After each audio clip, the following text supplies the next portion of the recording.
Good morning po sa inyo lahat. Isa pang muli yugto na ating daily Bible blessings. Umagat po ng ating araling ngayong umaga ay, nakikinig ba tayo? Nakikinig ba tayo? Kung tayo bigyan naman ng kakataong mamili ng ating magiging mga kaibigan, sino po ang inyong pipiliin? Yung mga kaibigang mahusay magsalita o yung mga kaibigan na mahusay makinig? Siyempre po, ating nais yung mga kaibigan, mga taong nakikinig sa atin.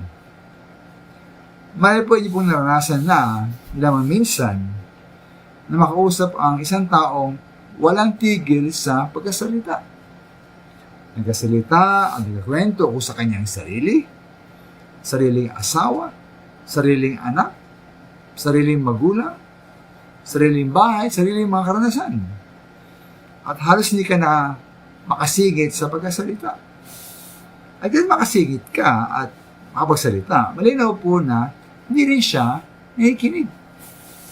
At naghihintay lamang siya na magkakataong makasingit ay tuloy ang kanyang walang katapusang pagkakwento.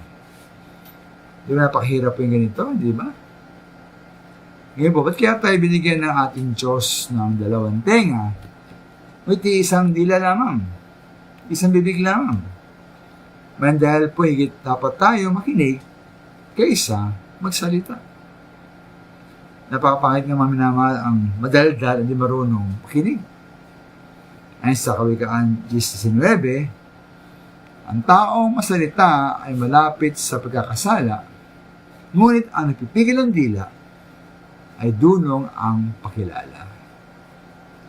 Kaya po minamahal, wag na wag tayong magsasalita na hindi mo na inuunawa ang sinasabi na ating kausap.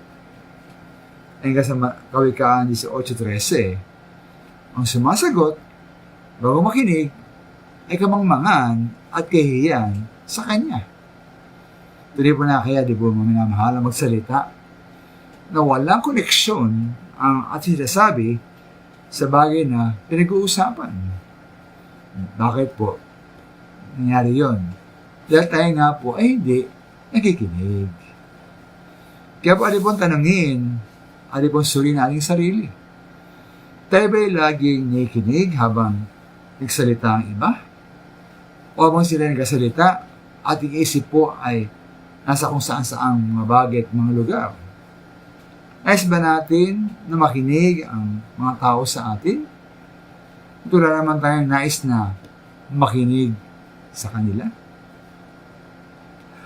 Salamat.